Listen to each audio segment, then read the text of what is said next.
"Where did you get the money to buy your parents that house?" I asked him, my voice strangely calm.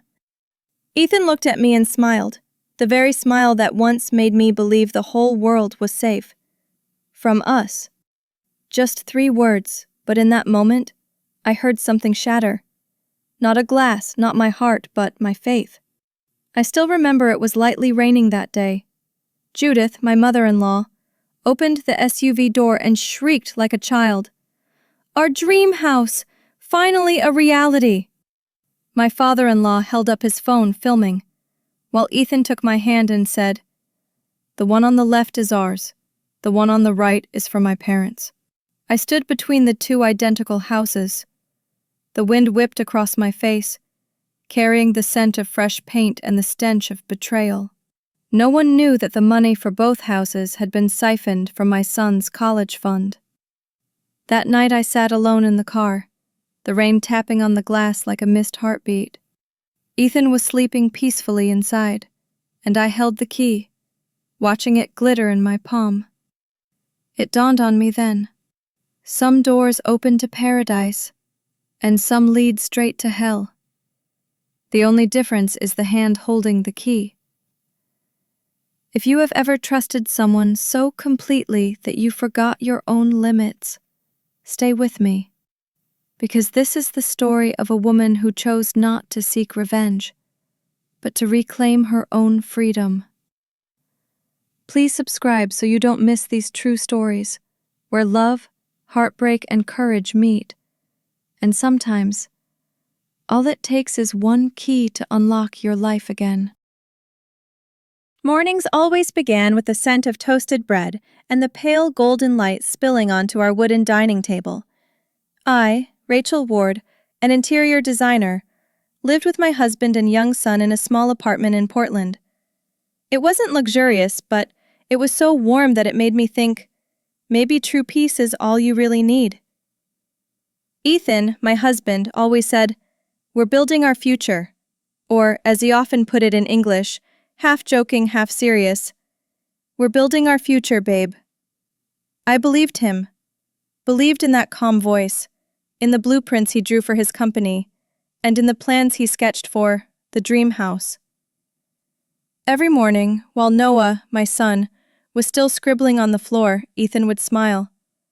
"Someday we'll have a backyard for him to run." And I would smile back, because deep down, I believed it so completely, I didn't need to ask another question. His parents, Judith and Carl Ward, visited often, treating the space as if they owned it. At first, I thought they were just dropping by, bringing a bag of apples from the farmer's market, asking about Noah, and then leaving. But gradually, those visits became a routine and a rite. One afternoon I came home from work to find Judith cleaning the kitchen. She looked up, giving me a smile. "I have a key, dear. Did you forget?" The words were soft but cold. I forced a smile. "No, I just didn't realize you still kept it." "Keep it so I can help you tidy up. Ethan is so busy, isn't he?" I nodded, hiding my trembling hands behind my back.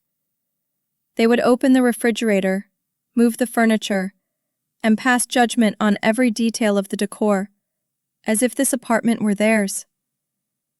Carl stood near the door, silently nodding to everything Judith said. Ethan would just offer his usual easygoing smile. "Mom's just trying to help, you know." I didn't argue. I just smiled it off. But inside, a very faint sound echoed. The click of a lock turning the wrong way. From that day on, the apartment was still bright, and Noah's laughter still echoed, but the warmth that once defined the atmosphere had shifted. I realized that love doesn't need an outside threat to break. It only needs a few, overly enthusiastic helping hands to begin cracking. That evening, the Oregon sky was a sheet of silvery gray. I had just pulled up to the house when I saw Judith on the porch, holding a bag of fruit, her eyes scrutinizing every corner of the kitchen through the window. "You're late," she said as I walked in. I placed my keys on the table, trying to keep my voice light. Traffic was a bit bad. She didn't reply. She glanced at her watch and then dropped a comment softly, but with enough chill to cool the whole room. A good wife should be home before 6. I wanted to point out that I had just finished an important client design, that Noah was with Ethan, that life sometimes can't be measured by a mother-in-law's clock. But I swallowed it all back, smiling. Yes, I'll try to be. In that moment, I realized smiles have weight. This one was just enough to keep dinner from dissolving, but so heavy that it made my chest ache. She walked around the room, adjusting the curtains, checking the contents of my refrigerator, and then said with a sympathetic tone, "You need to learn how to manage your time. Ethan works hard. Don't give him anything extra to worry about." "I know." "Good girl." She patted my shoulder like a trainer praising a pet for following a command. When she left, the kitchen light reflected on the wooden table. The spot where I put my hand felt cold. Noah ran out of his room, hugged my legs, and looked up to ask, "Mommy, is Grandma sad?" I gently shook my head. "No, she's just worried about Mommy." He nodded, believing it instantly, just as I once believed Ethan. That night, Ethan came home late. He mentioned a new project at the office, then hugged me from behind. "She's just worried about you," he whispered. "She means well." I smiled, but felt nothing except a strange emptiness. "I know," I replied. "It's just, sometimes her love makes me tired." He chuckled softly. "You're overthinking again." Then he left my embrace to check his email. When the bedroom door closed, I sat alone in the pale golden light. On the wall, the clock ticked steadily. The sound of the second hand seemed to count my slow, shallow breaths. I looked out the window and the rain began to fall, tiny drops tapping against the glass like a warning. Something was shifting that I couldn't yet name. My love began to crack, not with arguments, but with sharp, barbed caring. Little phrases repeated daily. "Ethan needs to rest. You should spend more time on your family. Men don't like women who are too busy." They were like tiny needles. Everywhere they touched, they left a mark. I gradually spoke less and smiled more, the kind of smile meant to keep the surface calm. But beneath the surface, everything had already begun to rot. Late that night, when everyone was asleep, I sat in the kitchen. The light reflected off the glass of water in my hand. I listened to the rain and whispered to myself, "People don't recognize control when it's disguised as love." And perhaps that was when I started losing myself, little by little, all in the name of love. It was late afternoon. The last rays of sun stretched long through the pines, casting pale golden streaks on the sidewalk. I carried my grocery bag, walking toward the apartment as always, tired, but comforted by the thought of hearing Noah's laughter in the kitchen. Only today the door was already open. I stopped. Inside, a broom was sweeping the floor with rhythmic strokes, and the smell of industrial-strength floor cleaner hung heavy in the air. When I stepped in, Judith was bent over, scrubbing the kitchen counter. She looked up, her smile unchanged since the day we first met. "I have a key, dear. Did you forget?" The words were as light as a breath, but they hit my skin like ice. I stood still for a few seconds, feeling as if I had mistakenly walked into someone else's space. "When did you arrive?" "Oh, I just wanted to help out.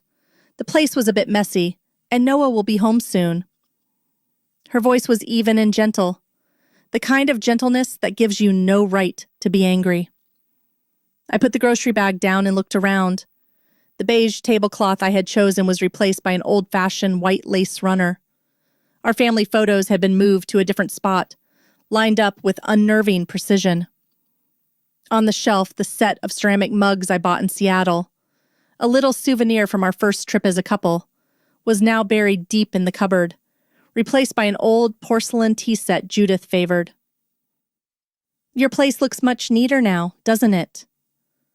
I nodded faintly, trying to hide the choke in my voice. "Yes, it certainly feels different." She smiled softly. "I know. Ethan likes things organized, and you must indulge him." I opened my mouth and closed it. I couldn't find a reasonable response. In the back, the washing machine hummed, a low, drawn-out sigh. Noah wasn't home yet. The apartment was clean and quiet, but it no longer felt like mine. I walked into the bedroom. The closet was wide open. My clothes were refolded meticulously in a different style, And my usual fabric softener scent was replaced by her sharp, familiar lavender perfume. On the dressing table, the bracelet my mother gave me on my wedding day was put away in a box, no longer resting on the small wooden tray where I had left it. I touched the closet handle. It was cold. It felt as though someone had walked through every corner of my soul, opened it, rearranged it, and then closed it, all under the guise of caring. I went back to the living room, trying to keep my voice normal. "Are you staying for dinner?" "No need. I have to go home and cook for your father-in-law." Then she smiled, patting my shoulder. "Don't worry, I'll drop by again tomorrow. Just give me a call first." The door closed behind her. The slow click of the lock fell into a thick silence. I looked around the apartment. Everything was in its place, except for me. I sat down on the sofa, my hands still shaking slightly.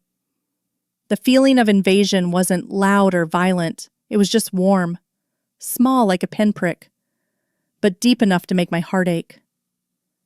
Outside the window, the sky darkened. The streetlights cast jagged light streaks across the wall through the curtains, like the footprints of someone who had just walked through, leaving an empty space behind. Ethan came home late that night.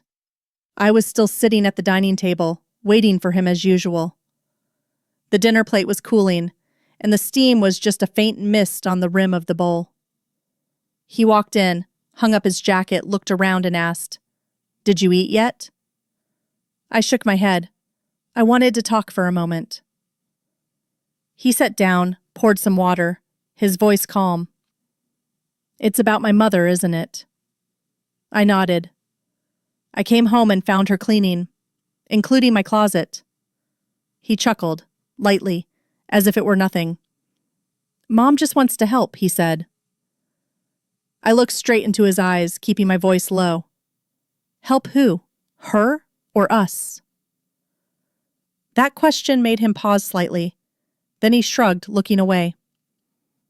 "Rachel, you always overthink things." Mom just wants things neat. Neat? I let out a quiet, sarcastic laugh. Even when she uses a key to enter our home without asking? He didn't answer. Not because he lacked a reason, but because in his world, what she did was genuinely not wrong. That night I stayed up late. The living room light was soft, but not warm enough. I stared at the lock on the front door, that small piece of metal Judith had a copy of. I didn't tell Ethan. The next morning when he left for work, I called a locksmith. The click that echoed when the new lock slotted into place was a clean metallic sound, like a vow. I took a deep breath. For the first time in months, the apartment felt truly quiet. I poured coffee, let Noah color beside me, and that tiny feeling, freedom, made me want to cry. But my freedom lasted only until the next morning. When I returned from dropping Noah off at school, I heard the very same sound, click, but reversed. The lock had been replaced again. The key in my purse no longer fit. The door opened, and Ethan was standing in the kitchen, utterly calm, as if nothing had happened. "Did you change the lock?" he asked, his voice frighteningly peaceful. Because I don't want anyone else walking into my home when I'm not here. Rachel, this is our home. No, I said slowly. It's your home and your mother's home. I'm just staying here. He looked at me for a long time, then walked away.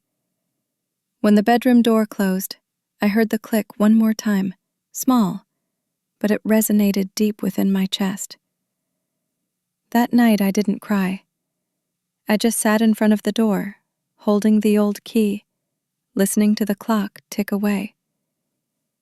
Noah was asleep. I knew Judith would be back tomorrow, and this lock, my boundary, meant nothing anymore. In the dark, I thought about doors. Some doors open to light, where we find laughter, the smell of toast, and a sense of belonging. But some doors, once opened, leave behind only cold wind and the scent of control. Some doors open to paradise, and some open to hell, with the mother-in-law's spare key. I whispered the phrase, not for anyone to hear, and then put the key away in a drawer, burying a pain I knew was coming. One early autumn morning, Ethan returned from the construction site earlier than usual. He carried a few glossy brochures, pictures of brand new semi-detached houses with blue-tiled roofs and white wooden porches. Just looking at model homes for the future, he said, his voice as light as the wind. I looked at the photos he spread on the table. White fences, perfectly manicured lawns, and French windows opening onto sunlit balconies. It was all beautiful. Too beautiful. I smiled, trying to maintain a normal rhythm. They look nice, but we're not rushing, are we? Ethan shrugged, his gaze distant. Not exactly. I just want to prepare, for Noah. And for us. I smiled but felt uneasy. Ever since he started talking about the future, I had learned to listen carefully to every word. His voice had a distinct pitch when he was lying, slightly higher, more hurried, like a man running after himself.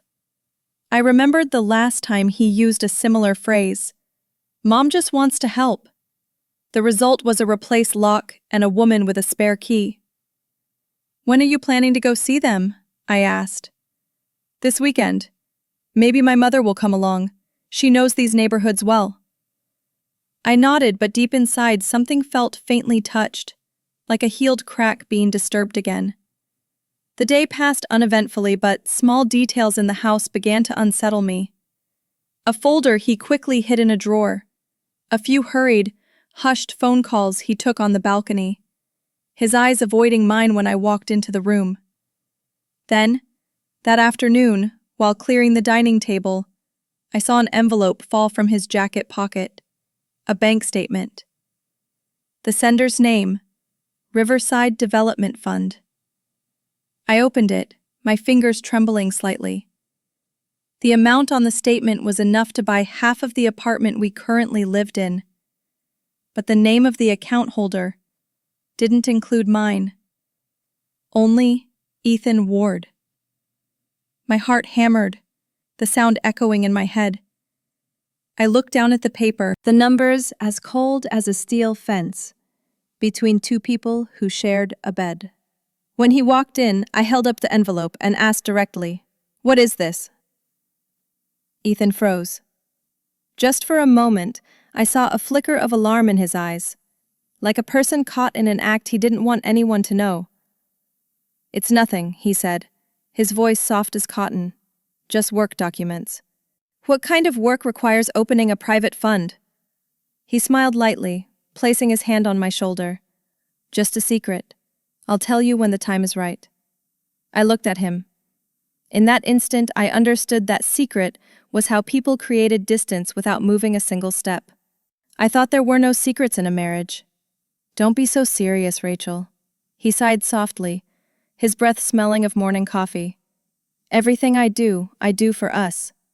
I nodded, but inside the name printed on the statement kept repeating, Riverside Development Fund. It wasn't that I was curious about the money, but for the first time, I realized I was being excluded from us. That night, I lay awake listening to the rain beat against the window pane. Ethan was sound asleep, and I counted every drop, like counting the things he wasn't saying. I thought about his mother, the key, and how everything that was once mine was now only temporary. A cold feeling crept into my heart, not from the autumn, but from the silently, effortlessly slipping away of trust. Night descended. The apartment was so quiet that I could clearly hear the dry tick-tock of the clock. Noah was asleep, the blanket tucked under his chin, his breathing even. I walked out to the living room, tidied the table, and was about to turn off the light when I heard the office door gently close. Ethan's voice echoed, low, rushed, as if he feared waking something up. "Yeah, the right one's for them, right?" I froze. "The right one is for them, right?" That sound was like a stone dropped into a lake, shattering the peace within me. I took a step back, leaning against the wall. I didn't need to hear more to understand who them were. Judith and Carl. His voice continued low and fast. "Of course she doesn't know yet. I'll handle it, don't worry." I didn't know who was on the other end, the real estate agent or Judith herself, but every word felt like a cut across my chest. When he walked out, I pretended to be rinsing a glass. "You're not asleep yet?" "Not yet. I heard you talking, thought it was urgent." He smiled so naturally that I hated myself for not being able to hate him. "Work stuff. Go to bed, honey." He placed a hand on my shoulder, then walked past. His warmth lingered on my skin, cold as metal. After that night, I started documenting every detail. Not because I wanted to expose anyone, but because my instinct told me I was about to be betrayed. I printed bank statements, photographed bills, and saved even the trivial messages he sent to his mother. In every piece of evidence, I didn't find clear truth, only a woman desperately holding on to a thin fabric of trust, a fabric that had already begun to tear. In the morning, I still brewed his coffee, still smiled when Noah asked, "Mommy, are we having toast today?" But my hands trembled slightly when they touched the mug. Ethan sat across from me, talking about projects, about the future, about a surprise he was about to show me. I nodded, silent, because sometimes silence is the only way to hear another person's true voice. That evening, when he made another call, I didn't eavesdrop anymore. I just sat on the bed, looking out the window. Outside, the rain was thin as thread, drawing long diagonal lines across the streetlights. I remembered the early days when he said, "We're building our future, babe." Back then, every word felt like a warm light. Now, with the same words, all that was left was darkness. I opened my notebook and wrote the first line, September 12th. Ethan mentioned the house on the right. It seems to be for them. Then I paused, ink smudged on my finger. I gently rubbed it on my palm, to remember that I could still feel, that I was still alive. I reread what I had written. The handwriting was shaky. Not from fear, but because I knew what was coming was no longer within my control. I didn't want to become suspicious. I just wanted to know where I stood. Inside the house where I had contributed every brick, every dream. I closed the notebook, exhaling, my voice a small sound in the dark room. Trust doesn't die loudly. It just stops breathing in a quiet little lie. I turned off the light. Outside, the rain kept falling, steady, persistent, like someone knocking at the door. Saturday morning. The Portland sky was unusually clear, and sunlight angled through the curtains, casting a warm streak across the wooden floor. I was making coffee when Ethan walked out of the bedroom, dressed in a crisp white shirt, his hair neater than usual. "Dress nicely. I have something I want you to see." He spoke softly, his smile a mixture of excitement and deliberate secrecy. I turned, joking. "Where are we going? Are you hiding something?" "Just a little surprise," he replied. "You'll love it." I looked at him. Bright eyes, even tone, no tremor at all. If it hadn't been for the nights of his hushed phone calls, I would have believed him. I chose the light blue dress Noah liked best, When I looked in the mirror, I saw myself. Neat, normal, but slightly unfamiliar. Like someone preparing to step onto someone else's stage. When I led Noah out the door, my in-laws were already there. Judith stood next to the car, wearing a new silk scarf, beaming. "You're late, Rachel. We're all waiting on you." Carl turned to Ethan. "Let's go, son." The atmosphere was so bustling that I felt lost in my own story. Ethan opened the car door for me, his chivalry feeling utterly fake. I asked, "Where are we headed?" He smiled, his eyes fixed straight ahead. "You'll know soon enough." The SUV drove toward the suburbs, its tires crunching over leaf-strewn roads. Noah sat between his grandparents, playing with Carl's old camera. Judith was laughing constantly, her voice mixing with the country music on the radio. "I can't believe how smoothly everything went, Ethan. I'm so proud of you." Carl nodded, pulling out his phone to film from the front seat, panning over everyone. "Record this moment," he said. "This is a big day." I turned to look at Ethan. He gripped the steering wheel tightly, his lips pursed, as if trying to keep something from spilling out. "A big day?" I asked quietly. "I told you. You'll understand in a moment," he replied, his voice light. When the car turned into a new development, a large sign by the road read, "Riverside Homes, duplex living at its finest." I recognized the name instantly. Riverside. The words printed on the bank statement I had found. My heart pounded, but I stayed silent. Sometimes, silence is the only way to avoid losing your dignity. The car stopped in front of two brand-new white duplex homes, their large windows reflecting the bright sunlight. The air in the car suddenly shifted, as if everyone knew what was coming, and I was the only one uninvited to the secret. Carl opened his door, turned on his camera, his excitement making his voice tremble. "Here we are. Look at this beauty." And Judith, she couldn't wait another second. She stepped out, arms wide, cheering as if she'd won the lottery. "Oh, Ethan, it's perfect! The right one for us, just like we planned." I stood by the roadside, shielding my eyes from the sun, looking at the two gleaming houses. One side had a sold sign planted on the green lawn. On the left, a plaque read, "Ward Family Residence." On the right, Carl and Judith Ward. I saw everyone laughing, filming, embracing. I just stood still, hearing the camera clicking, listening to Judith say, "You truly are a family man, Ethan." And inside me something cracked softly. Not my heart, but the truth. Ethan strode to the space between the two houses, arms outstretched, his smile radiant, as though he had just fulfilled a lifelong dream. "The one on the left is ours," he said, then turned to the other. "And the one on the right is for my parents." The sentence hung in the air, hit the ground, and shattered in my head like breaking glass. Everyone applauded. Judith hugged him.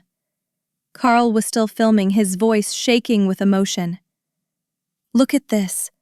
My boy did it." I stood motionless, feeling the air around me thicken. I was stunned, unsure if I was in a dream or a nightmare.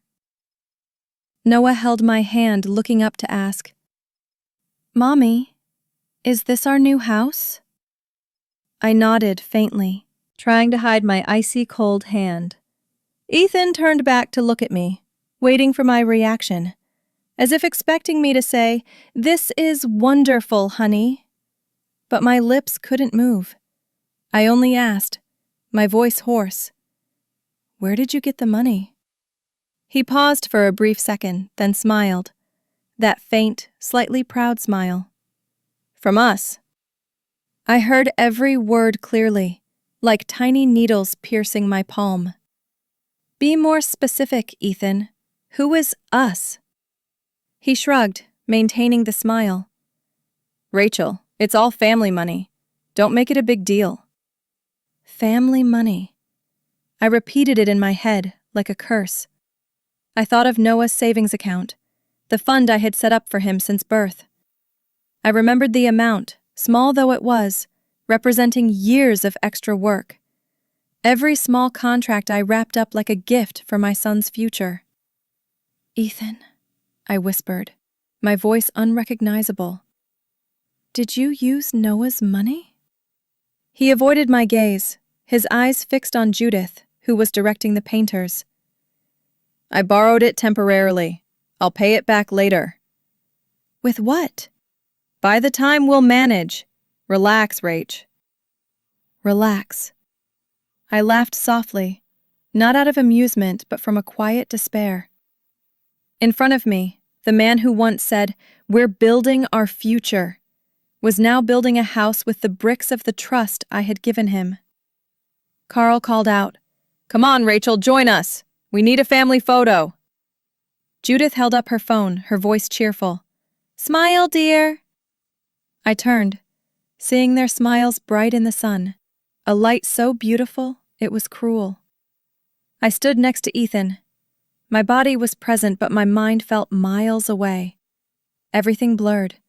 The sound of the camera, Noah's laughter, Judith's voice talking about curtains, and the sharp, acrid smell of fresh paint mixed with the nausea in my throat. I looked at my own hands. The fingers that had once drawn client blueprints touched fabric and wiped the sweat from my son's forehead. Now they only trembled. Not every surprise is a gift. Some gifts are wrapped in bright silk paper, carefully tied with a bow, but inside there is only loss. I turned away, looking at the white house gleaming in the sun. A bird darted from the fence, leaving a thin shadow streak on the wall. I wondered, does everything we call home begin with a small lie? I took Noah's hand and silently walked back to the car. Ethan was still talking and laughing behind me, and I only heard the car door close, the heavy sound like the final period of a false beginning. 2 days after that surprise, my apartment became strangely quiet. Ethan woke up earlier, leaving the house before I finished making coffee. While Judith called so frequently, it was as if she had officially transitioned into the role of our life manager. I sat at the dining table, looking at the pile of bills he had forgotten. Numbers don't lie, only people do. That evening when he came home, I asked, "Ethan, I want to see the closing documents for the house. Where is my name on them?" He looked up from his laptop, his voice deliberately calm and placid. "It's just paperwork, Rachel. I handled everything." "What do you mean, handled everything?" "I acted as the representative and signed for you. I'll take care of the documentation." I stared at him for a long time. "You signed for me?" "Yeah, technical stuff. Don't overreact." I stood up, walking straight to the drawer where he kept his documents. A thick new folder, the cover still faintly smelling of ink. I opened it and saw my signature. No, not exactly. It was a distorted replica of mine. The strokes were stiff, lacking the usual slant, and the mark was shifted slightly to the right, like someone signing in a rush in the dark. I touched my finger to it. The ink was cold and dry, but my palm was slick with sweat. "Ethan." He turned around, frowning. "You forged my signature?" He was silent for a moment, then sighed, as if the question itself was bothersome. "It was for the family, Rachel." Those 4 words dropped onto the table like a verdict. "For the family," I repeated, my voice choked. "Which family? Me or them?" He looked away, pouring water, as calmly as if he were putting out a small flame. "Don't make it dramatic. Everything is legal. I only signed for you because you were busy." Since when do I need someone else to sign my name for me? Rachel, please. He put the glass down, his voice low. I did this for all of us. You know my parents need a place to live. They're getting old. What about Noah? I can take care of him. By taking his money, he turned back, a flash of annoyance in his eyes that I had never seen before. I told you I will pay it back. If you keep thinking so negatively, no house will ever be happy. I laughed, a dry, hollow sound. Happy? What happiness is built on a forged signature? No one spoke another word. The clock ticked again, each beat so clear that I could measure the distance between us by the passing of the second hand. Ethan turned away, opening the window, as if fresh air could change anything. It's just a misunderstanding, Rachel. I'll fix it. I whispered softly. You can't fix trust with an excuse. Noah walked out of his room, rubbing his eyes. Mommy, why are you crying? I quickly wiped my tears, forcing a smile. It's okay, honey. Just some dust in Mommy's eye. Ethan stood still. In that silence, I realized no sound is as painful as the silence between two people who once called each other home. I closed the folder, gripping it tightly, feeling the rough paper reminding me. Everything had changed. On the table, that forged signature lay there still, a thin black mark, but deeper than any knife wound. I sat down, the file still open on the table, my signature, or rather its distorted copy, staring back at me like a black eye. Ethan still stood there, his hands in his pockets, the light from the window shining on his face, separating every line and contour. The man I once loved, once trusted, now felt like a stranger in this very house. I looked into his eyes and saw a stranger. Not because he had changed, but perhaps because I had never looked closely enough. That gaze no longer held the warmth of Sunday mornings making coffee together. No longer held the slightest hesitation of a man afraid of hurting the one he loves. Only a cold, utilitarian, and ruthlessly sober light remained. How long have you been doing this? Rachel, don't be like this. I just wanted to get it done quickly. Get what done? The marriage or the trust? He exhaled, weary. God, you're making this hard. I said softly. You made it hard the moment you put the pen to paper. The air in the room seemed to thicken. I heard my heart, fast and tight, then suddenly empty, as if someone had just drawn all of the air from my chest. My hand trembled slightly, trying to hold the glass of water, but the soft clink of the glass sounded like a break. Everything swam, the light, the clock ticking, Ethan's image blurring in my eyes. He stepped closer, placing his hand on my shoulder, his voice low. You're tired. Just rest for a bit. Everything will be fine. I brushed his hand away. Fine? Is it fine when I no longer recognize my own name on a legal document? He fell silent, then walked away. The bedroom door closed, the sound heavy like the final seal on a ripped marriage contract. I sat still, listening to the rain begin to fall outside the eaves. A sentence echoed in my mind, not someone else's voice, but my own, dry and thin as a thread. Betrayal doesn't come from a stranger, but from the person who signed the contract of your life with you. I looked at the signature one more time. It was real enough for the law to believe, fake enough for the heart to reject. I folded the file shut and placed it on the table. It felt like closing a door, not on Ethan, but on the woman who once thought she was loved. Outside, thunder rumbled in the distance, and rain poured down onto the porch, thick, cold, and real enough that no one needed to prove it. The next morning, I left the house early. The sky was overcast, heavy leaden clouds covering Portland, as if the heavens themselves were weary of the lingering lies. I didn't tell Ethan where I was going. I just put on my coat, grabbed the file, and walked out the door, like a person heading to the courthouse for her own life. The bank was housed in a glass building, cold and brightly lit.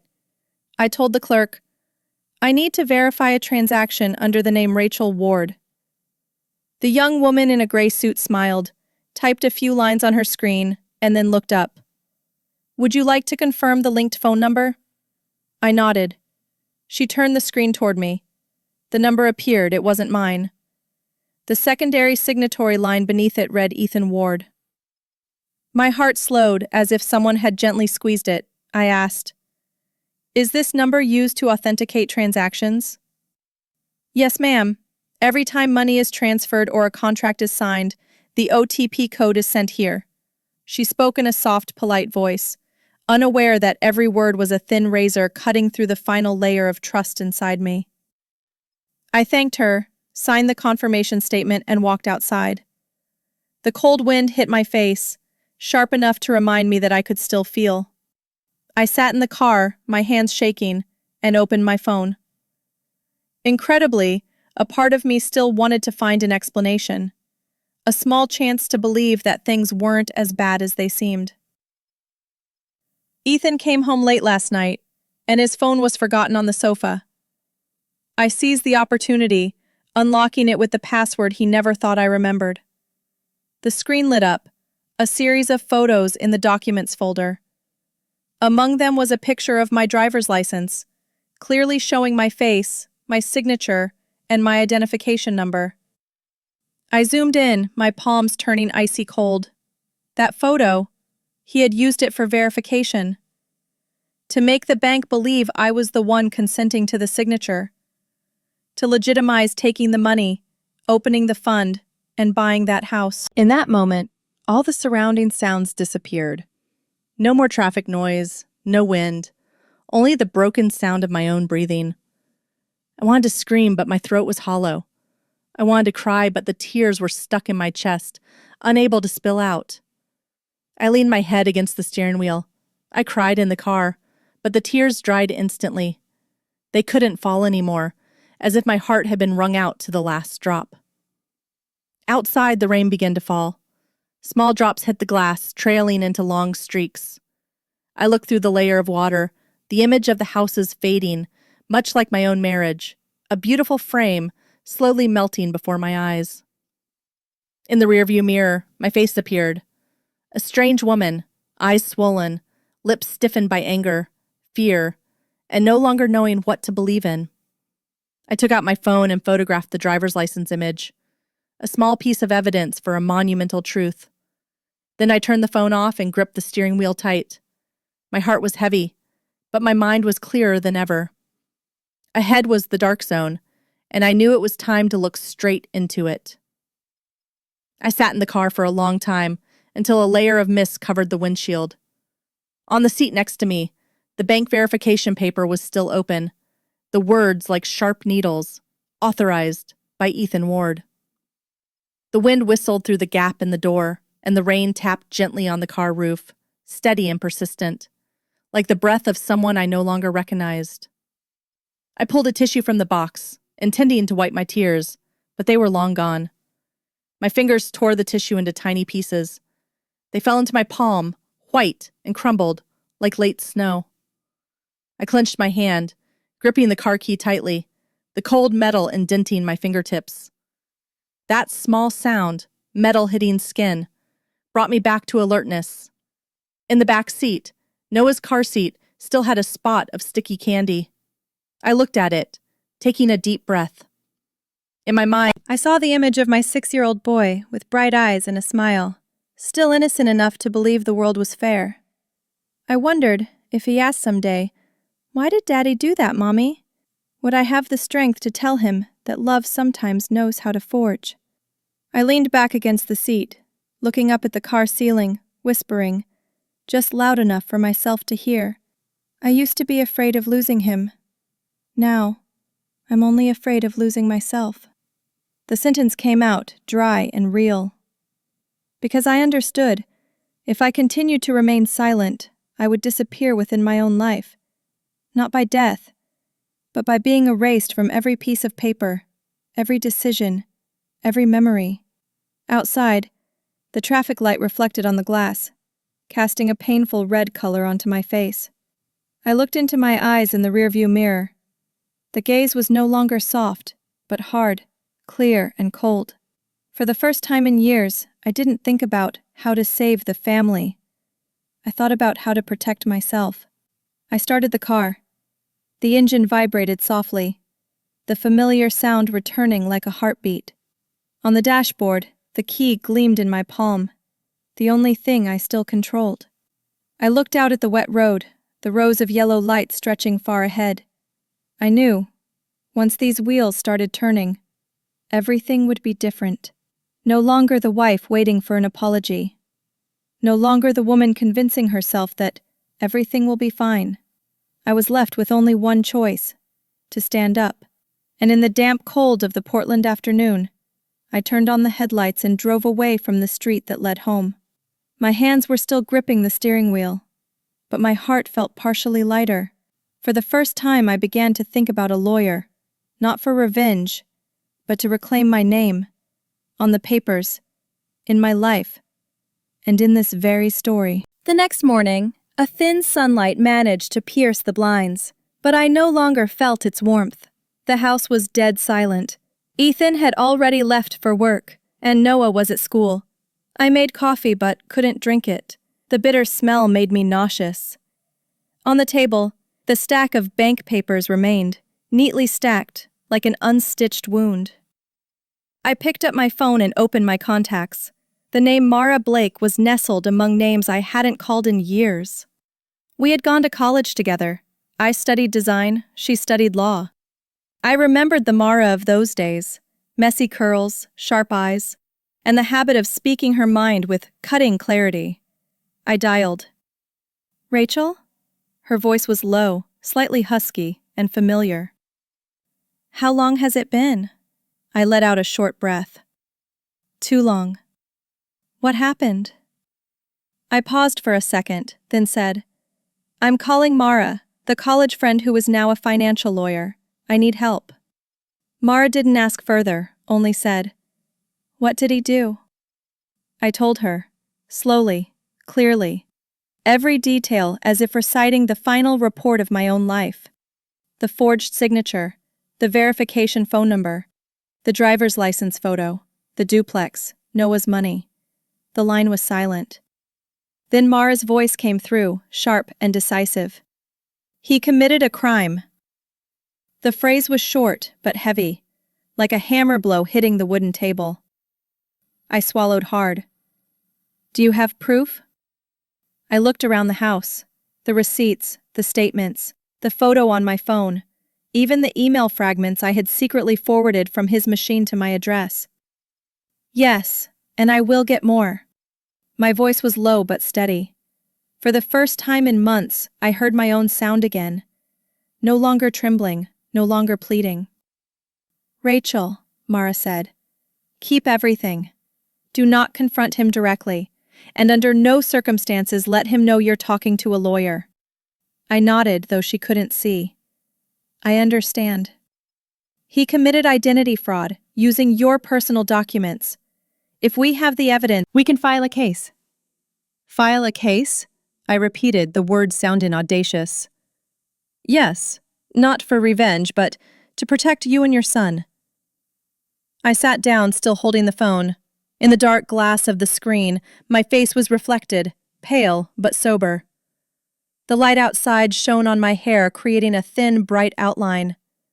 I realized, in this marriage, the only person who could save me was myself. Mara continued, "Anything you need, call me. He erased your name from the documents. Now is the time for you to write your name back in." I smiled faintly and replied, "Thank you, I will." The call ended, and silence returned to the house. Only the quiet hum of the dishwasher and the wind sweeping across the porch. I put the phone down, opened my laptop, and created a new folder. Evidence. Private. Small files appeared, piece by piece, proof by proof. The things he thought I would overlook. The sunlight hit the screen, reflecting my face. I was no longer the woman who only knew how to cry in her car last night. I was rewriting my own story, starting with those cold data logs, but carrying the warmth of true courage. That night I waited until Ethan was sound asleep. His breathing was steady like a machine, monotonous and repetitive. I slipped out of bed, walking barefoot down the hall. The light from the computer screen was cast out, blue and cold. External hard drive, USB, the phone, already on the desk. I turned on the computer, silently printing statements, saving emails, taking screenshots of every transaction, every transfer, every attachment he thought I didn't know about. In the documents folder, there was the purchase agreement, the photo of my personal ID, and the emails exchanged between him and the broker. I captured everything. With each successful file save, I felt as if I were pulling another brick from the wall he had built around me. The printer ran softly, whir, a small sound that I feared would wake the sleeping monster in the next room. I pulled out each sheet, neatly stacked them into an envelope, sealed it, and wrote a small note. Backup, in case. On the desk, his phone lit up with a new text notification. Don't forget to send Mom the document. I looked at the text, my lips curving slightly. No, I would not forget this time. I screenshot the screen, saving it as the final image in my evidence folder. The clock chimed lightly, ticking into the air, steady and cold. I sat down, looking at the piles of paper stacking up. Each sheet, ink, data, signature, was his footprint. But the thing that made me feel strongest was not the evidence I held, but my own silence. I whispered, almost reading to myself. When a woman is silent, people think she's weak. But silence is the phase of reloading. I used to be silent because I was afraid of losing him. Now I was silent to prepare for the day he could no longer touch my life. I tucked the envelope into a drawer and locked it. Inside, I included a small photo of Noah, a picture taken at the beach, his hair messy in the wind, holding a yellow kite. I wanted to remember that I was doing this not out of hatred, but for my son's future. I walked out onto the balcony. The Portland night was cold, the rain fine as smoke. The lights from distant houses were dim and blurred. I reached into my pocket, touching the only key I kept with me, the new key to this apartment, which I had quietly replaced after Ethan's last switch. I clenched it in my palm, feeling the cold, hard reality of the metal. No more spare keys, no more backup copies. Just one single key, mine alone. I closed the door and locked it. The click sounded neat, definitive. That small sound, to me, was the first declaration of freedom. I spent the entire day preparing for that dinner. The kitchen shone again after weeks of cold silence. On the table I spread a white linen cloth, lit cinnamon-scented candles, and polished every crystal glass until the light refracted through them like clear water. Noah helped me fold the napkins, and I added a few sprigs of lavender, the only thing in the house that still smelled of peace. I invited them all to dinner. My voice on the phone was strained but calm. I just want everyone to sit down, together, one last time. Judith sounded pleased. Good. The family needs that. Ethan was silent for a few seconds, then said, Okay, I'll be there. Just 3 words, but I knew he would come. As twilight deepened, the house filled with candlelight. The small flames flickered across my face, reflecting in the window glass, shimmering, perfect, like the final night before a storm. I wore a beige dress, simple yet resilient, a color I hadn't worn in front of them before. Outside, a soft drizzle began to fall. The door opened. Ethan walked in first, followed by Judith and Carl. She carried a bottle of red wine, a bright smile on her face. It looks lovely, Rachel. You finally got the right style for this house. I smiled. I wanted this dinner to be special. Ethan looked around, perhaps a little surprised. The house was clean, the table fully set. The smell of roasted meat and candles mingled to create an atmosphere he probably thought I couldn't reproduce after the past few months. He pulled out a chair for his mother, sat down, then looked at me. "What's with all the ceremony?" I simply replied, "Just a little family business." Noah ran out, placed the salad bowl down, smiling. "I helped Mommy." Judith praised him, petting his head. "Good boy." Carl poured the wine, nodding. "Nice evening." I sat down, my hands resting lightly on my lap, taking a deep breath. Over the clinking of spoons against plates, I could clearly hear my heartbeat. "I have something I need to say," I began. Everyone stopped. The candlelight trembled slightly, and the shadows on the wall blurred. I stood up and walked toward the wooden cabinet. Inside, in a sealed brown envelope, was everything I had quietly gathered over many nights. Statements, photos, emails, the contract, and the paper bearing the forged signature.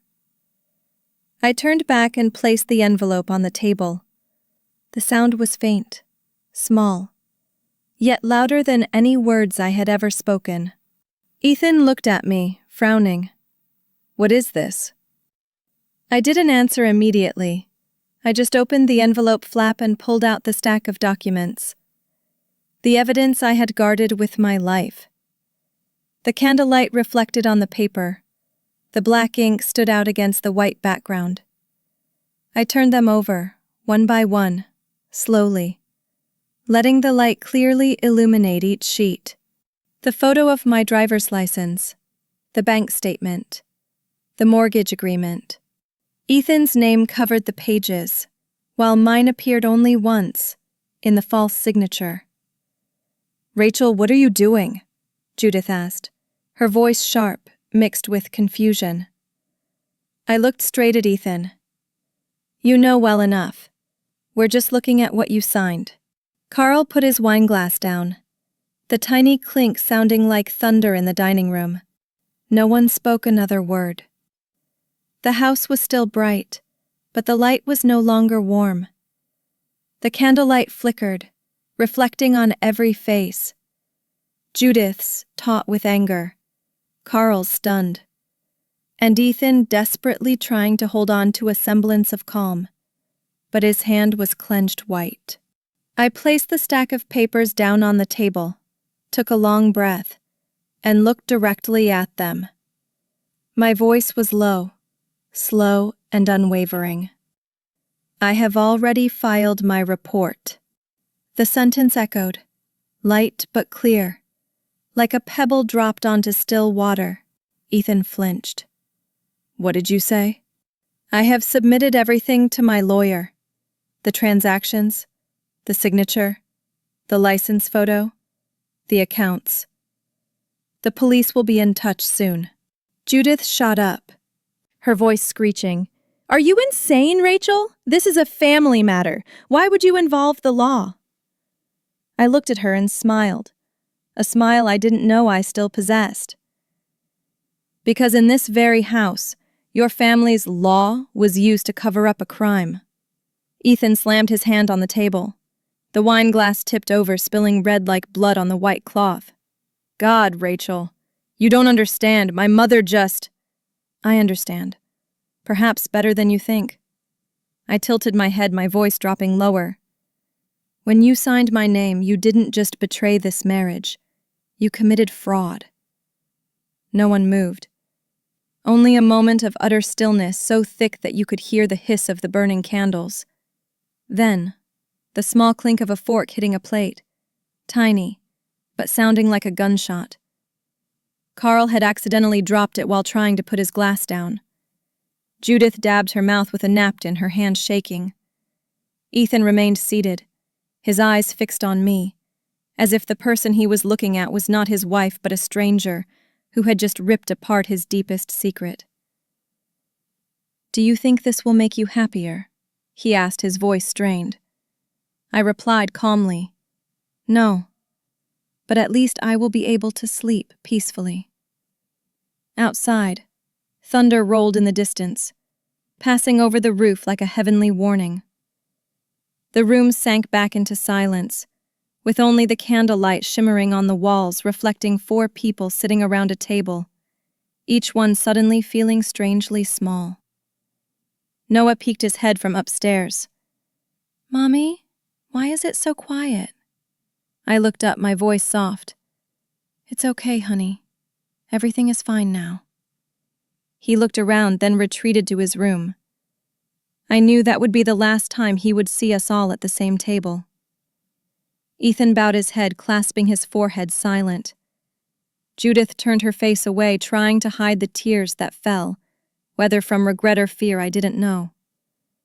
I remained seated, my hand resting on the water glass, the candlelight softly reflected in my eyes. Sometimes, justice comes in the form of a quiet dinner. No shouting, no need for justification. Just the truth, laid bare on the table, between the candlelight and the red wine stain slowly spreading on the white cloth. I gently stood up, gathered the files, and placed them back in the bag. With every step I took, the wooden floor creaked softly, a small, firm, and real sound. Outside the porch, the rain began to fall heavily, the drops hitting the window glass like the steady, rhythmic knock of approaching freedom. I looked at them one last time. "Eat," I said quietly. "The food is cold." Then I walked out, taking with me the coldness of the night and a part of myself I had just reclaimed. The next morning, Portland was hazy with fog.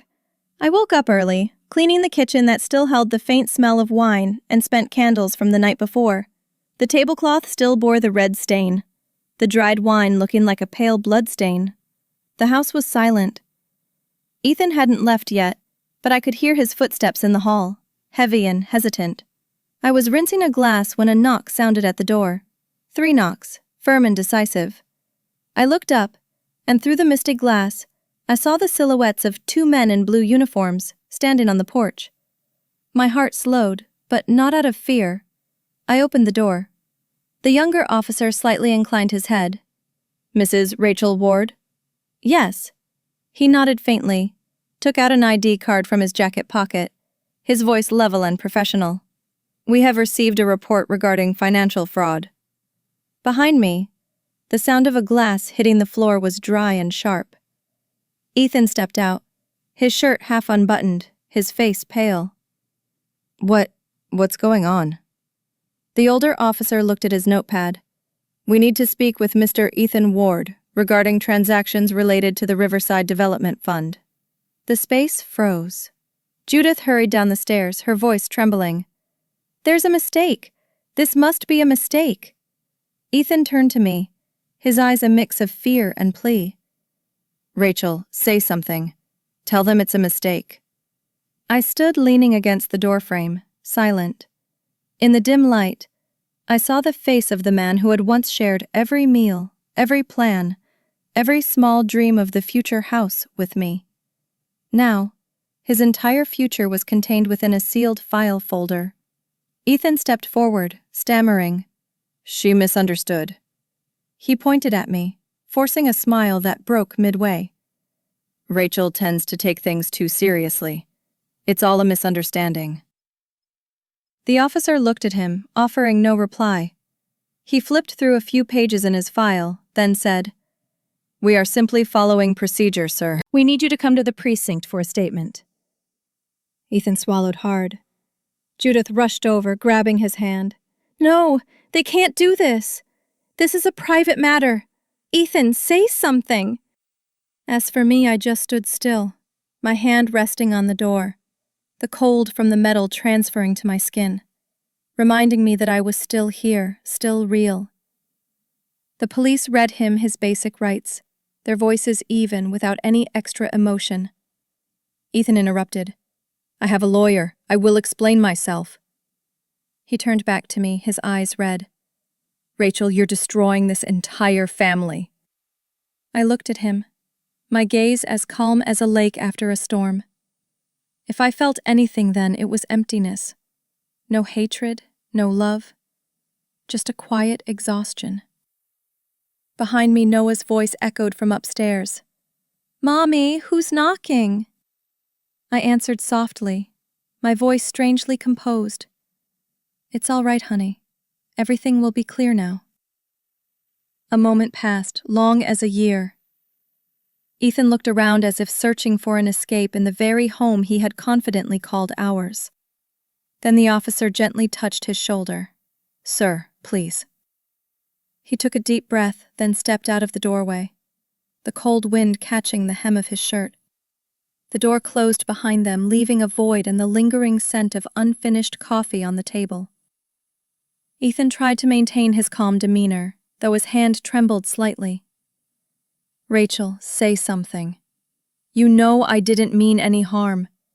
I only wanted to help my parents." I stepped forward, looking straight at him. My eyes were tearless, holding only the clarity that only the betrayed can possess. "I didn't turn in my husband," I said, my voice low and steady. "I only turned in the person who stole my name." No one reacted immediately. The sentence fell into the room, hitting the table, the unwashed wine glass and the very air, then sinking into a thick, palpable silence.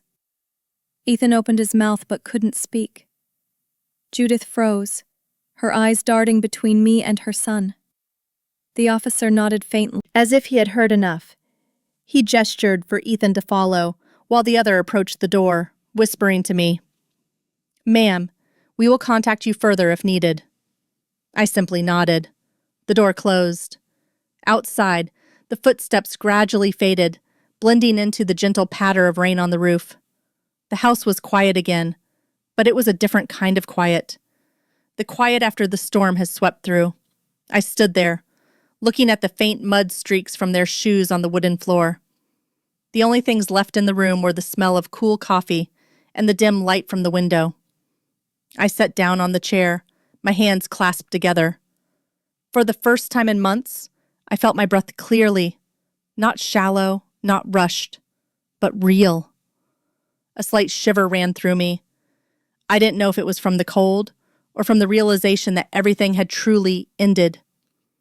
My hand touched the water glass, creating a ripple. The light reflected a thin, shimmering line on the tabletop. I pressed my lips together, then allowed a faint smile.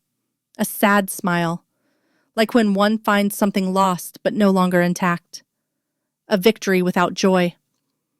There was no sense of glee, only a profound stillness. I thought about the first night Ethan said, "We're building our future, babe." About the morning scent of toast. About the hand that once held mine when everything was simple. And then I understood. There are some people who, once they cross a boundary, can never return. The early midday light cut through the blinds, shining onto the table, thin as a blade cutting my shadow in half on the floor. I whispered softly, like a closing statement to myself, unheard by anyone, but loud enough for the house to hear. I don't need revenge. I just want to be able to breathe without asking permission.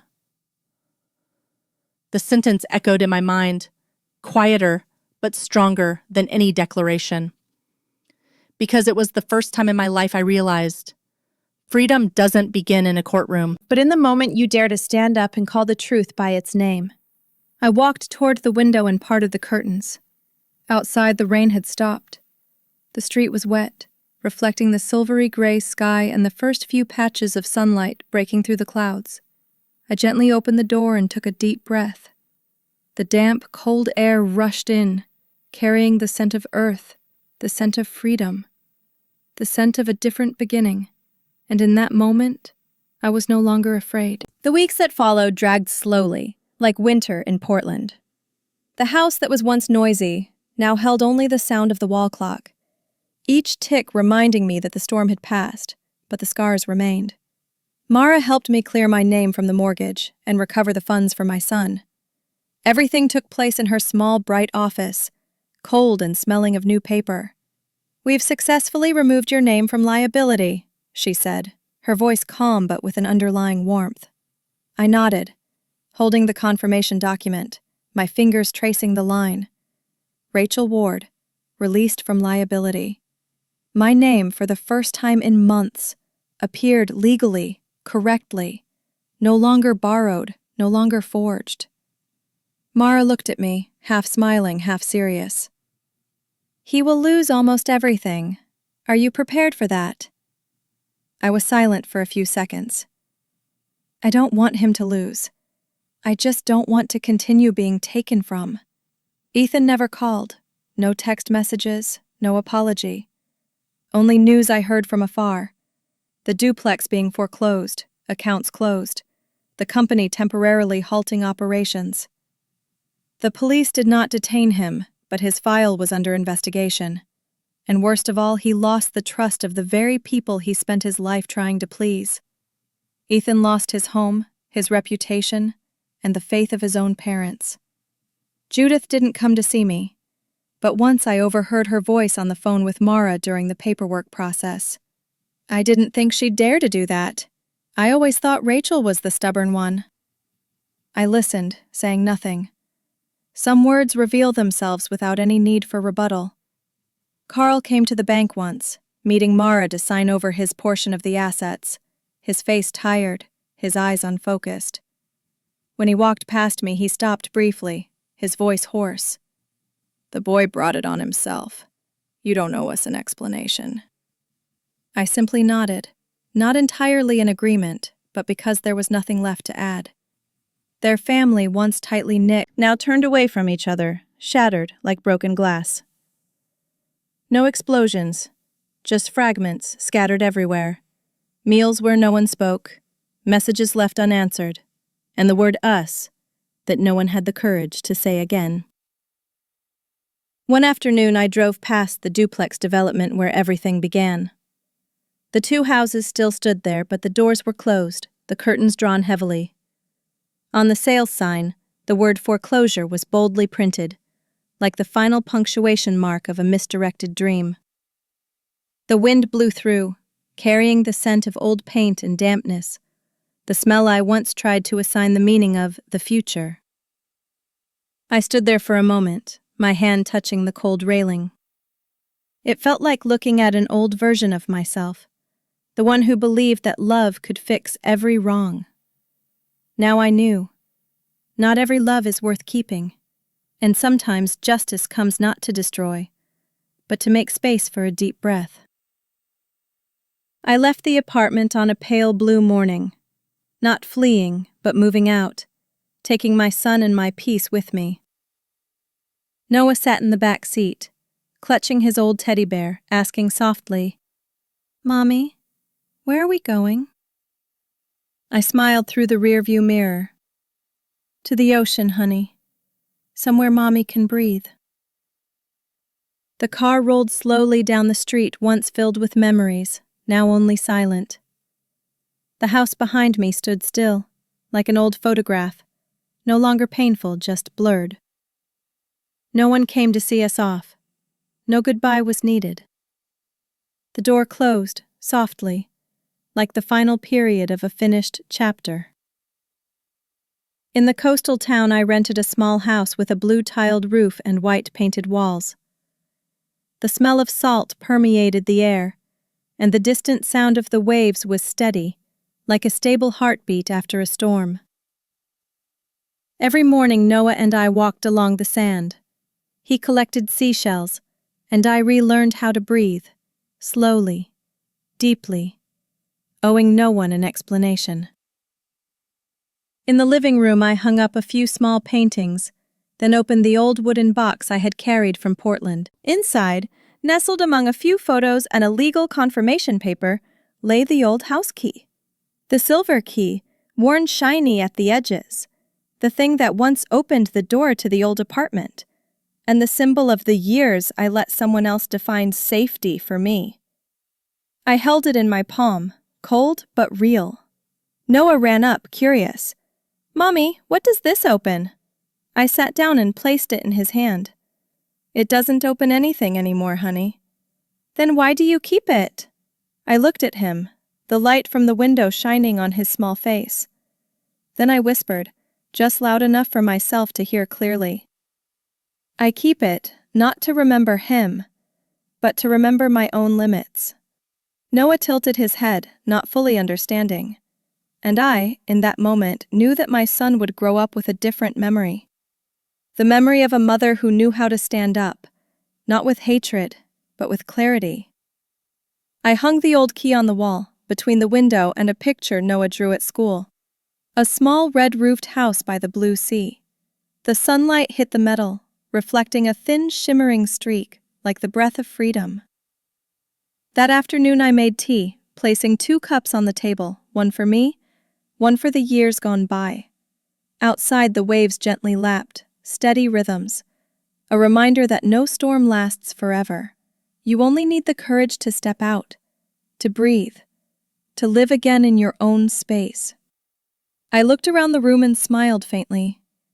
Here there were no old footprints, no arguments, and no key could unlock anything but peace. And for the first time in years, I truly felt home. The morning light on the Oregon coast has a quality all its own. It's not glaring, not fiercely golden like in the city, but soft and blue, as if the sun itself has learned to speak quietly. The room I now occupy is just a few steps from the sand. Whenever I open the window, the sound of the waves blends with my own breathing, steady, peaceful, and real. I hung a thin white curtain, allowing the wind to pass through without asking permission. The house is small, but warm. There are no more silhouettes coming and going, no more voices claiming the right to help. There are just 2 people, Noah and I, and the days of starting over. In the mornings I make coffee, and my son sits on the porch, shoes dusted with sand, clutching his coloring book. He is intently drawing a house with a red roof, a blue sky, and a perfectly round, smiling sun. Occasionally he looks up, gazing into the distance. "Mommy, does that sound like a heart beating?" I laugh. That's the ocean's heart. The ocean has one of its own. Noah nods as if he understands and continues to draw. Mid-morning, the wind carries the scent of salt and pine. I hang the white towels on the balcony, watching them flap. Feeling so light I imagine I might float away with them. In that quiet moment, Noah asks, "Mommy, are we going back to the old house?" His question dropped into the air like a small pebble thrown onto the water.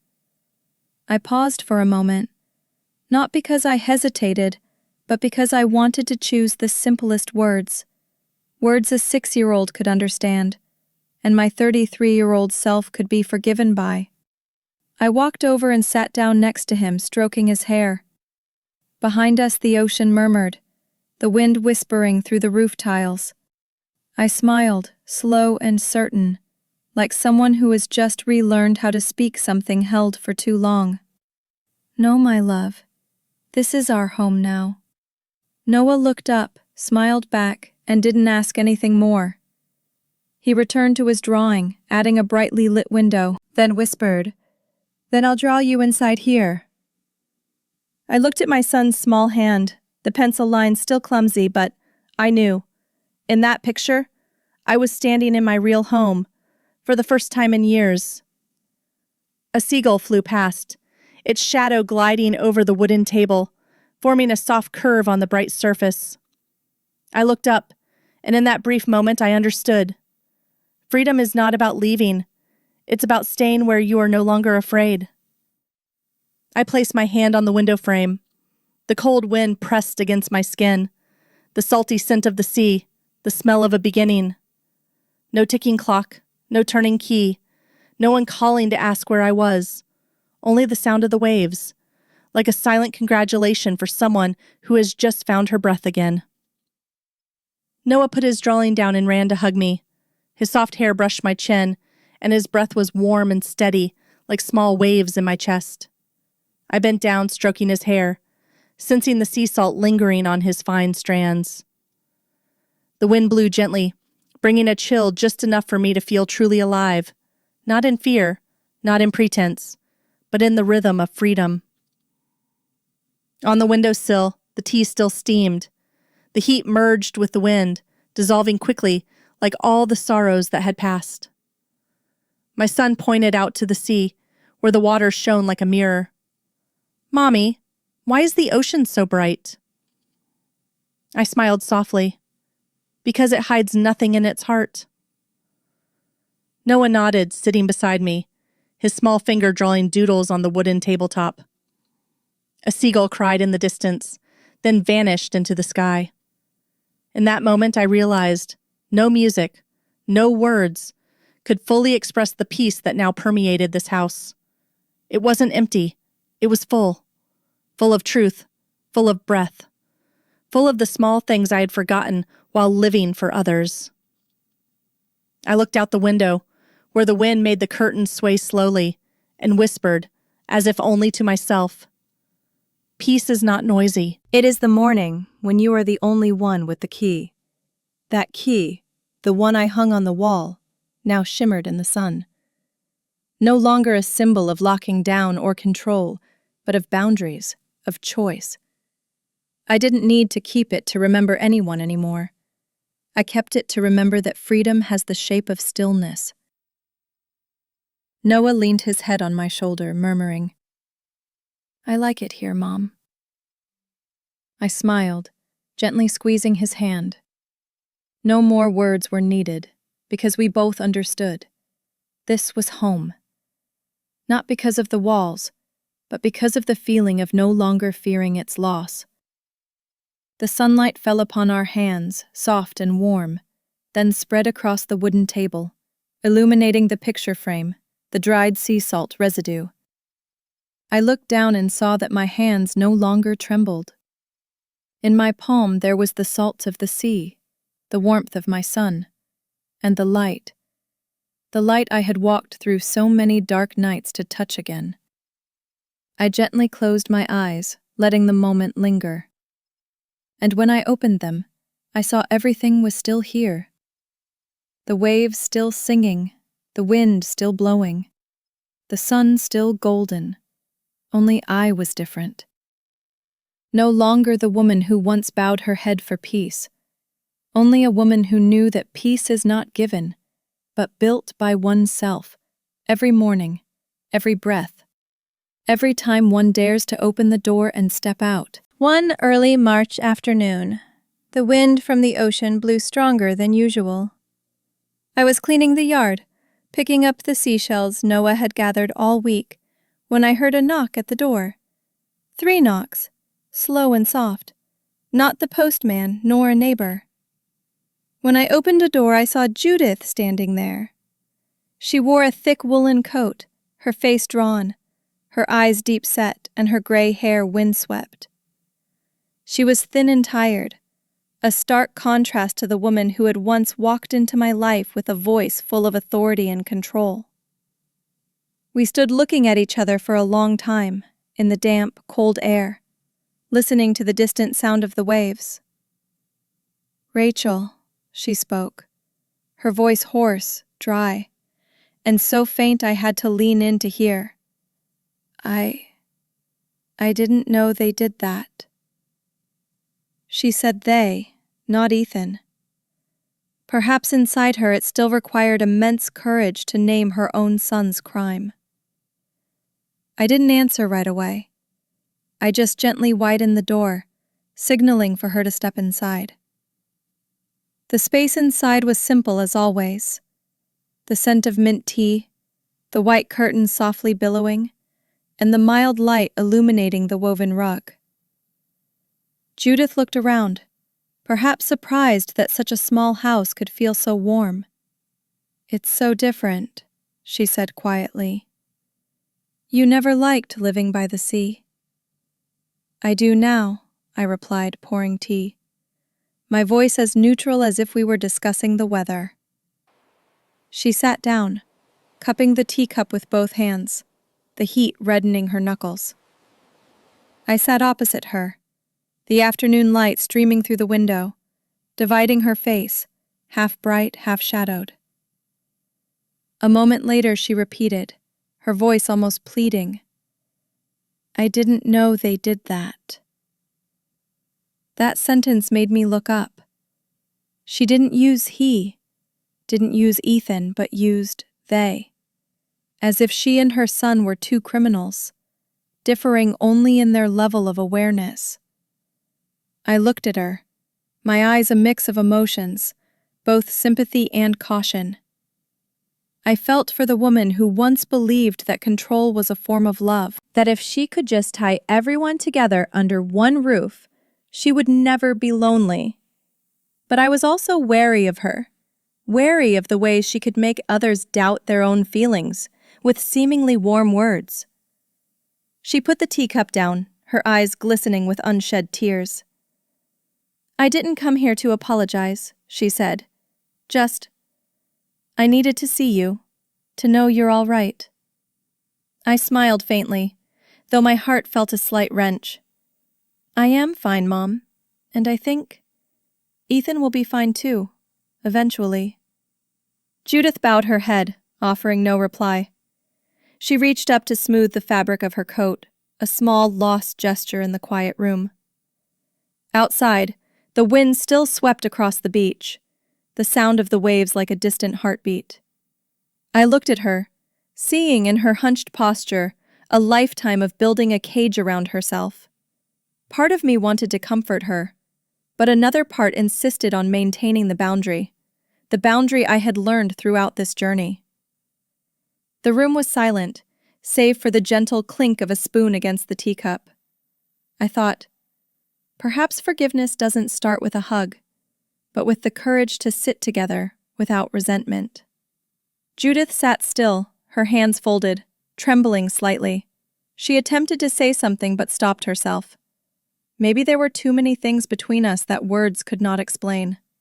After a long while, I spoke softly, my voice slow and clear, as if every word had to be weighed in my heart before leaving my lips. "I believe you, but I can't open the door." As the words left my mouth, I saw her shoulders tremble faintly. Not from anger, but from understanding. She nodded slightly, her eyes reddening. "I know," she whispered. "I guess it's my turn to learn how to stand outside." She stood up, walking slowly towards the doorframe. The late afternoon light poured in, catching her gray hair and gaunt face, turning her into a thin shadow against the pale yellow background. I followed, not to usher her out, but just to maintain a sufficient distance. "Rachel," she turned back, her voice low as if afraid of shattering the stillness in the house. "Thank you for still letting me in." I gently shook my head. "You walked in because I didn't lock it." For a fleeting moment she smiled, a tired yet the most genuine smile I had ever seen from her. As she stepped across the threshold, I gently pulled the door shut. Not quickly, not firmly, just enough to leave a tiny sliver of light passing between us. That light stretched long on the floor, a fragile streak like a thread connecting the past and the present. She stood on the porch for a moment, the wind swirling around her shawl, then walked away. I watched through the gap, seeing her figure grow smaller, blending into the road running along the coast. Outside, the clouds were heavy, but the horizon still shimmered, a light that didn't need to be strong, just sufficient. I rested my forehead against the door, taking a deep breath. No tears, only stillness seeping into my heart, like the sea gradually soaking into the sand after each wave. I thought about all the years that had passed, about how we had confronted each other, hurt each other, misunderstood each other. And I knew that some wounds don't need to be compensated. They just need to be accepted for having existed. "Forgiveness doesn't require opening the door," I whispered, my eyes following the thin streak of light on the wooden floor. "It just requires locking away. It just requires not locking the heart." I lightly touched the door panel. The warmth of the afternoon sun still lingered on the wood. Outside, the ocean still hummed its familiar melody, soft, slow, like an answer from a distant place. Noah ran over, asking, "Who was it, Mommy?" I stroked his head. "An old face, honey. But I think she's learning how to be a new person." He nodded, then ran back out to the yard, where the last light of the day fell upon the sand. I watched him, feeling my heart open, not for the past, but for something broader, deeper, my own serenity. The house was quiet again, with only the sound of the wind blowing through the gap in the door. A gap just wide enough for the light to enter, and just wide enough to remind me that closing a door doesn't mean closing your heart. The mornings by the ocean begin with a gentle lapping of waves against the rocks, steady as the breath of someone in a deep sleep. I make tea, open the window, and sit down at the wooden table near the porch, where the breeze sweeps through, carrying the scent of salt and pine from the distant forest. On the table, the brown leather notebook lies open. I pick up my pen and write the words on the first page. The doors I have locked.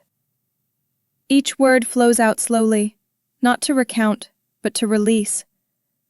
I write about the old house in Portland, about the first time I heard the lock turn in someone else's hand, about the brightly lit but cold apartment, the silent dinner, and the moment I chose to walk out. I mark each closed door as a heartbeat that has passed, without resentment, only the acknowledgement that I had once lived there. Noah sits on the floor beside me, spreading watercolor paints across the table. He is absorbed in coloring patches of blue and yellow, occasionally glancing up at me, then looking back down. I listen to the soft scratch of the crayon on the paper, the innocent sound of childhood soothing even the heaviest memories. A little later, he runs over, holding up the still wet painting in front of me. The drawing is simple. I am standing by the sea, holding a key, with a large, round, smiling sun behind me.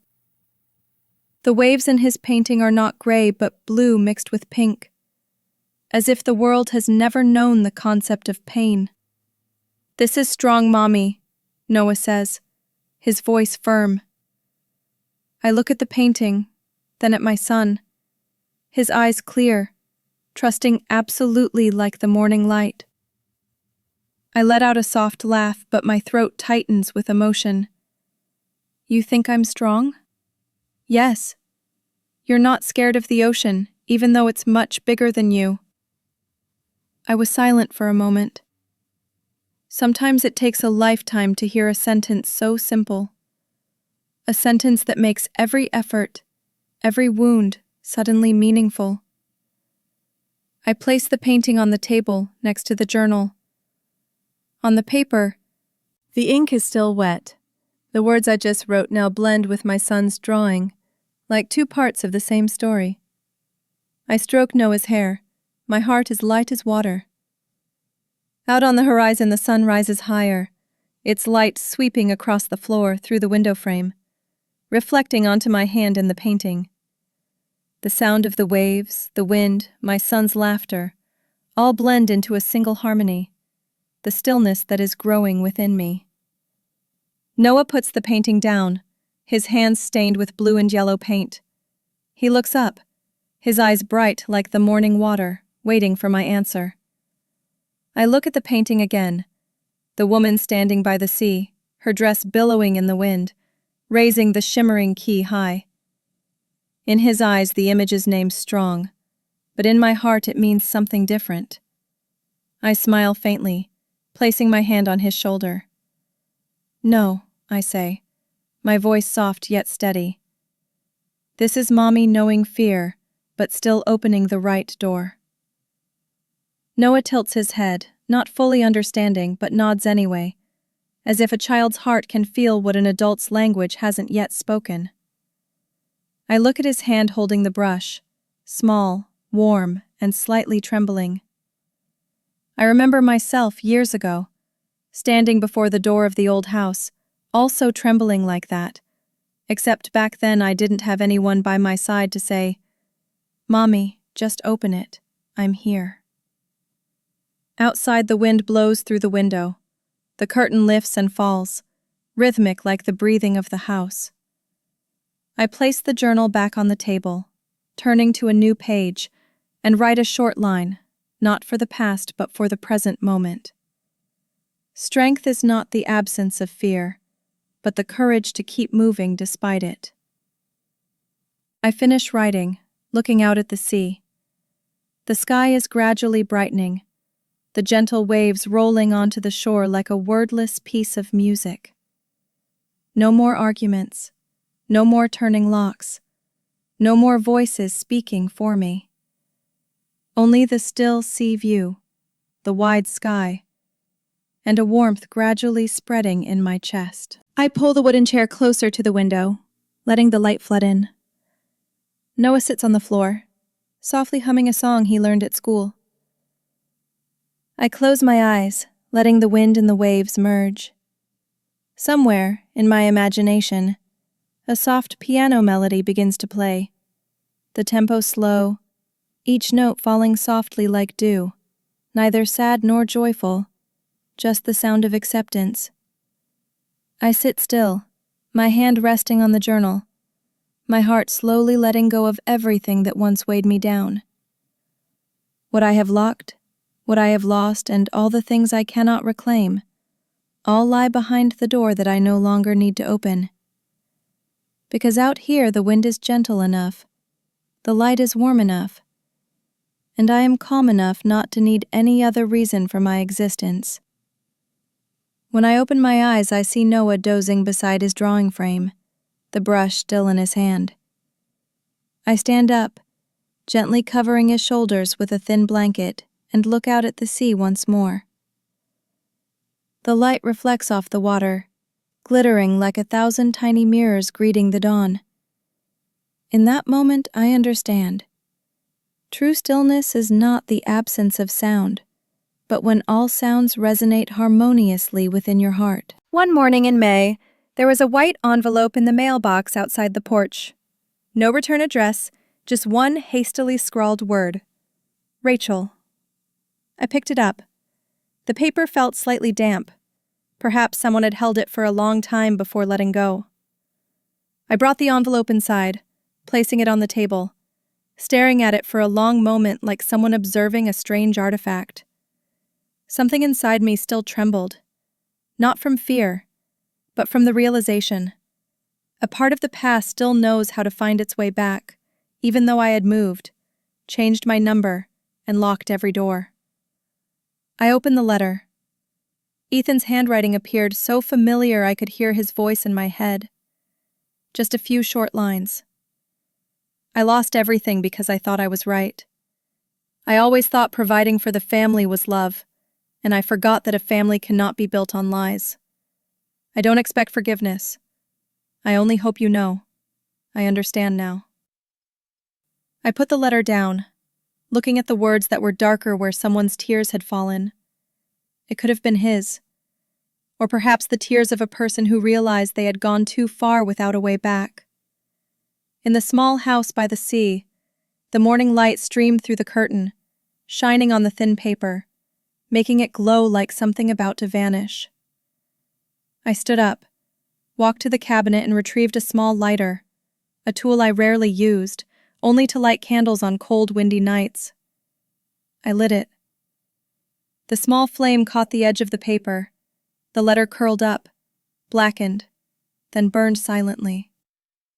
No music, no dialogue, only the crackling sound of the fire, like someone tapping a rhythm onto a memory. I didn't cry. There was nothing left to regret. Forgiveness sometimes doesn't require the presence of the other person. It is simply a decision that you will not carry them with you anymore. I opened the window and the ashes flew out the frame, spinning in the gust of wind before dissolving into the air. A few small fragments clung to the wooden sill, shimmering in the sun like golden dust. I watched them, my heart empty but light. No sense of triumph, no bitterness. Only the feeling of having repaid a debt to the world, the debt of silence. Noah ran in holding a seashell and asked, "What are you doing, Mommy?" I turned back smiling. I'm clearing some of the wind from my heart. He didn't understand but nodded, then placed the seashell in my palm. The wind from the sea blew stronger, bringing the scent of salt and smoke mingling. The smell of an ending that was neither bitter nor sweet, but just real. I remained standing by the window, watching the last bits of ash swirl lightly in the air before disappearing. The scent of smoke lingered in the room, mixing with the mint tea aroma, warm, soft, and faintly melancholic. But nothing felt heavy anymore.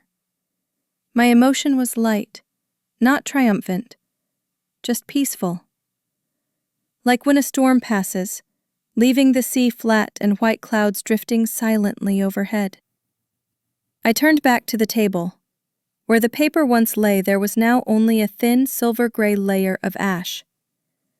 I gently brushed it with my fingertip. The ash clung to my skin, soft and warm, like the trace of something that once hurt, but no longer had the power to wound. I sat down, my hand touching the key hanging on the wall. It was still there, silent, familiar, but now carrying a different meaning. No longer a symbol of boundaries or pain, but a reminder that some doors should be left alone, never reopened, never locked again. I looked out at the sea, where the morning light was changing color, pale yellow turning to ivory, the waves reflecting like glass. In my mind, I spoke softly, as if Ethan could hear from wherever he was. If you learned anything, I hope it's how to keep your hands off someone else's key. There was no accusation in that voice, only a message. From the person who once loved, was betrayed, but still wanted to believe that everyone can eventually grow from their own mistakes. I thought, if he truly understood that sentence, perhaps he would find peace too, in his own way. The wind blew through the window frame, making the white curtain flutter gently. The sunlight passed through the fabric, diffusing into small streaks, falling onto the floor, the table, and my hair. The fire had died, the light softened. In the small room there was nothing left to burn, and nothing left to keep. I poured another cup of tea, placing it by the open window. Outside, Noah was playing in the sand, his hands waving, his laughter echoing against the waves. I watched him, then looked out at the sea, where the ashes had just dissolved into the wind, and felt the freed space in my heart. Not because someone had left, but because I was finally truly staying, with myself. I gently closed my eyes, taking a deep breath, letting the warm tea soothe my throat, then fade away. Peace does not come by magic. It comes when you stop trying to control, stop trying to fix what is broken, and simply sit still and accept. Some things are born to disappear. The last light of the morning fell diagonally onto the key, illuminating a thin, warm, shimmering streak of light. I smiled, knowing that, sometimes, forgiveness is simply allowing light to pass through. Sunrise by the ocean always holds a beauty that no camera can capture. The light doesn't rush in. It just gradually seeps, soft as a breath, sweeping over the water and changing the whole space from gray to ivory. Noah and I step onto the sand, our bare feet making fresh prints, cold but pleasant. The sea is calm this morning. No big waves, just small ripples lapping the shore, steady as a heartbeat. The air smells of salt and wind, a scent that reminds one they are still alive. I carry a small object in my coat pocket, heavier than usual, even though it is just an old piece of metal. Noah runs ahead, holding his arms out to the wind, laughing loudly. Is the ocean happy today, Mommy? I nod, squinting to watch him. Yes, it's at peace today. He turns back, his hair messy, his cheeks rosy in the early sun. I slowly walk toward him and open my palm. The old key lies in my hand, silvered, cold, but shining when touched by the sunlight. Noah looks at it, his eyes curious. What does this open, Mommy?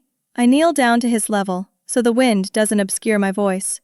A long time ago, it opened the door to a house, I say. But that house is no longer ours. He pauses, then asks, "Then why do you keep it?" I smile gently. To remember that some doors should not be reopened. I hand the old key to him, the object I had kept for so many years as a reminder, both painful and precious. Now, in his hand, it is tiny, light as a toy. He turns it between his fingers, the light reflecting off the silver metal in small flashes. I take his hand, and we walk closer to the water's edge. The waves creep in, then pull back, touching our toes as if the sea is breathing.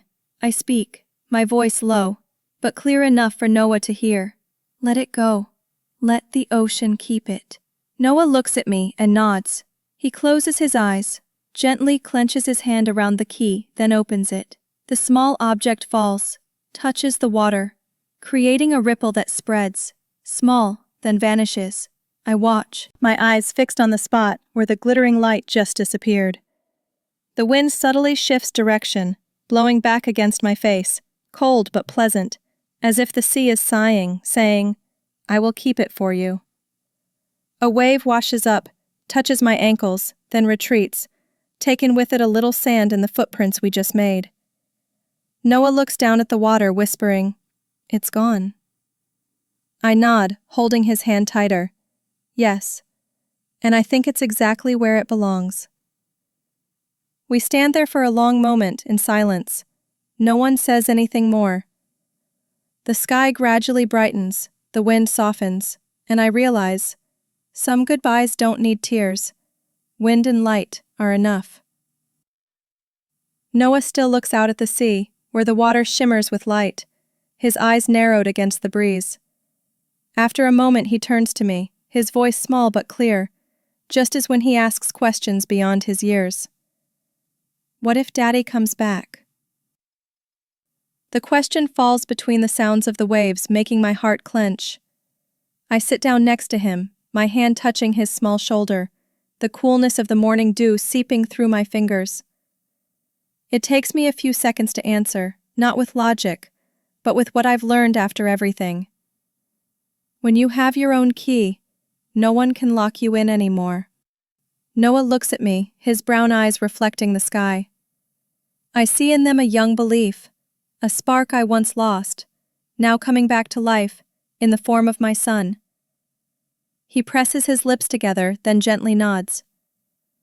Then I will keep my key very safe. I laugh softly, touching my forehead to his. Yes, my love, and remember, never use it to lock anyone else in.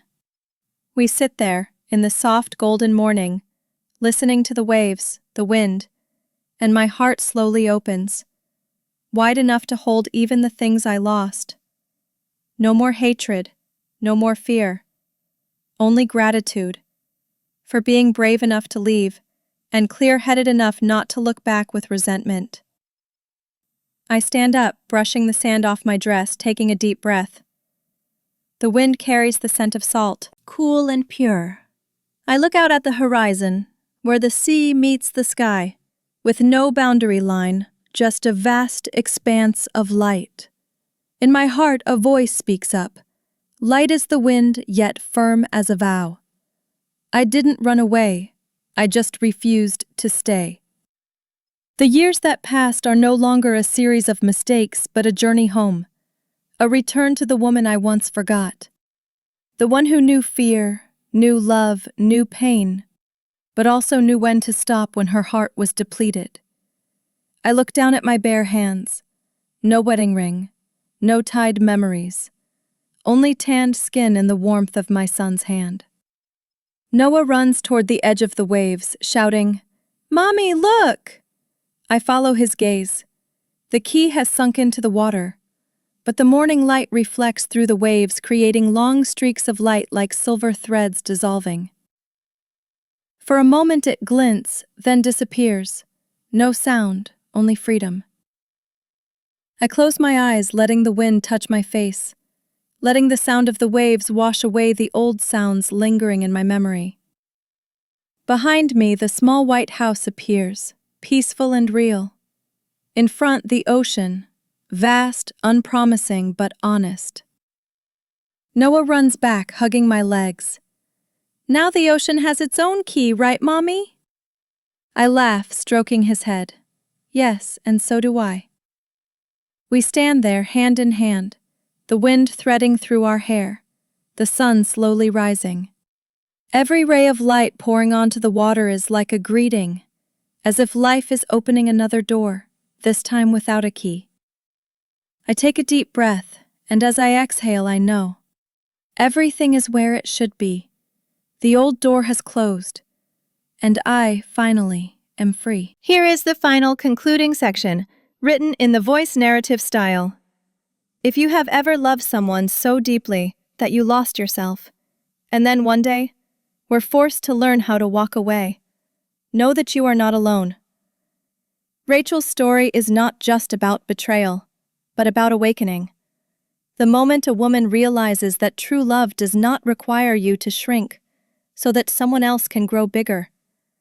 Sometimes, the thing we need to let go of is not a person, but the belief that we cannot live without them. And only when we dare to throw the key into the sea can we truly unlock the door within our own hearts. If you've listened all the way to the end, please leave a comment and tell me what you learned after experiencing a profound loss. Who knows? Your story might help someone else who is lost find their way back home. Write and let me know where you are watching from. And don't forget to subscribe to the channel so you don't miss these true stories about love, hurt, and how people can still rise up with a heart that is not broken, but wide open.